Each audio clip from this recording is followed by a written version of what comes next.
Good morning, Robin. Kevin Edson was seen walking in the area you see right behind me, just feet away from the finish line that so many tens of thousands will cross in the Boston Marathon on Monday. And while he sits facing multiple charges, his mom claiming he has mental illness and speaking out on his behalf. Facing a judge Wednesday morning, 25-year-old Kevin Edson stood silently, a far cry from the scene he made the night before. Edson, seen here wearing all black and a veil, following a ceremony at the finish line of the Boston Marathon. Police say he then told them he had a rice cooker in his backpack.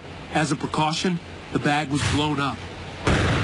Your Honor doesn't need me to tell you the symbolism of a rice cooker on the one-year anniversary of the Boston Marathon bombers. Edson, covered in paint in his mugshot, is now facing 6 separate charges, including threatening battery and possession of a hoax explosive device. He has pleaded not guilty. Prosecutors say he told police the whole thing was performance art, allegedly saying, quote, "I knew what I was doing. The performance got the best of me." His defense arguing he has a history of psychiatric disorders and was off his medication. He does need some assistance to stabilize himself mentally. Edson's mother telling ABC News her son, quote, has been battling mental issues for several years.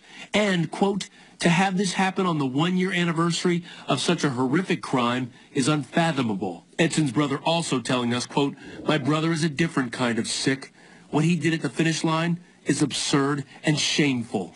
She went on to say, quote, I have 2 sons who struggle with mental illness, and I have had to constantly fight for 12 years to get them the help they need. She said she has run the marathon herself 6 times and had this message for those running next week.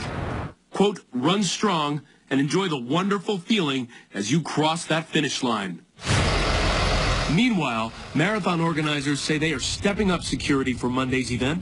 Police will number in the thousands, and 100 strategically positioned video cameras will monitor activity.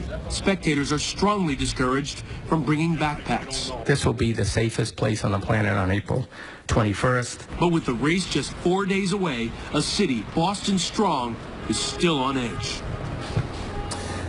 And speaking of tighter security, you know those so-called bandit runners that typically run in races like the Boston Marathon? They're people who run without numbers. Well, those people will not be allowed to run in the Boston Marathon this year, and if they do, they may be removed from the course. As for Kevin Edson, Robin, he's due back in court May 7th. All right there, Ryan. Thank you very much. Still expecting a record number of runners on Monday. Let's go to